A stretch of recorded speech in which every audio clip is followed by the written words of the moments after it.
I'm Tori, and today I'm going to be reviewing the Freakonomics books by Stephen D. Levitt and Stephen J. Dubner. I listened to the audiobooks read by the authors. So the Stephens, Levitt, and Dubner are an economist and a journalist who wrote the book Freakonomics in the mid-2000s. And it seemed like it was a really popular book at the time. I saw it on all kinds of people's bookshelves, it was in all the bookstores, and people were really intrigued by this. It's basically kind of looking at economics in a really interesting way and applying economic principles to every aspect of life. So the books I read are Freakonomics, Think Like a Freak, SuperFreakonomics, and When to Rob a Bank.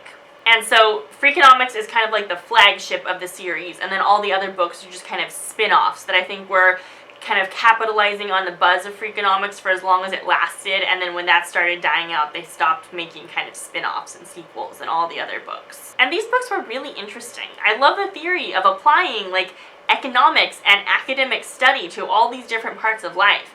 And these authors definitely have some really interesting ideas. These books are definitely very controversial. They say things throughout the course of these books that can offend basically everybody. Whether you're liberal or conservative, there is something in here to offend you. And it's just kind of because they have this very analytical approach to life, and they are trying really hard to look at all these problems without any emotional attachment to it, and to just look at facts and statistics. And I think some of the ideas in these books are very valid and very sound and well thought out, and then other ideas are a little less valid. And the problem is that these authors are very convincing people, and while you're reading the book, you're really into the ideas.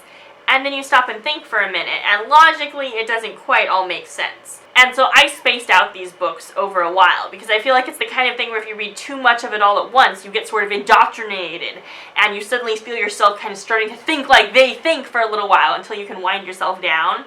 So it's important to look at these kind of critically, and take them with a grain of salt, and to just kind of apply logic to it, and not trust every single thing they say. So the first book, Freakonomics, was my favorite. I feel like it was the most thoroughly researched book. It was structured so that each chapter covered a separate topic, and it was the subjects that I think the authors cared about most. Any ideas they had that they've been thinking about all their lives were the ones that went into this book.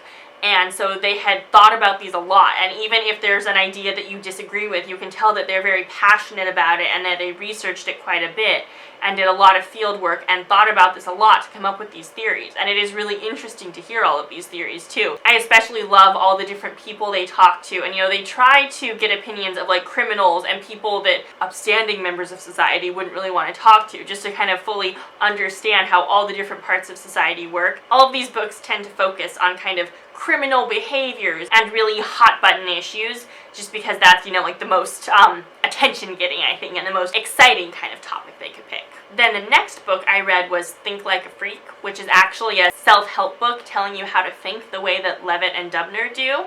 And that one was the least interesting to me, because it's kind of these two people analyzing how their brains work. But to me, the most interesting part of Freakonomics was seeing all the different case studies and the different research and examples and people they'd interviewed. And Think Like a Freak has the least of that in it, because it's just kind of helping you figure out how to control your brain. So I think I probably would have enjoyed that more if I hadn't read Freakonomics already, because like my expectations were set higher, and this one just wasn't quite as interesting to me. So this was my least favorite of the books. Then I read SuperFreakonomics, which is kind of like the sequel to Freakonomics. It's structured the same way, with just collections of essay ideas. And I don't know if because this was my third book, I was just getting more cynical, but their ideas in this book seemed a lot more outlandish to me. And it's partly because I waited a while to read these books, and this book had been out for over 10 years when I read it, and if some of the things they were promising were true, our world would be a little bit different now. And I think this book had a lot of like predictions in it, and I don't like their predictions as much. I feel like they're a little far-fetched. I like it better when they kind of look at history and sort of analyze things and kind of say, oh, maybe this is what caused that. And so this one had a lot of like far-fetched environmental stuff, and I was feeling a lot more cynical when I read it.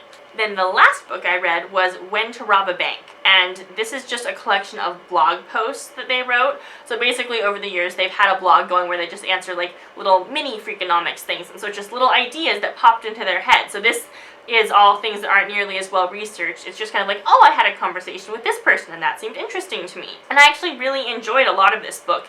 It was divided up kind of by topic, so each chapter would be a topic, but then it would have lots of different little articles in there, and I liked most of them, except the sports and gambling chapters went on way too long, in my opinion, because I liked hearing more about like the human nature kind of things.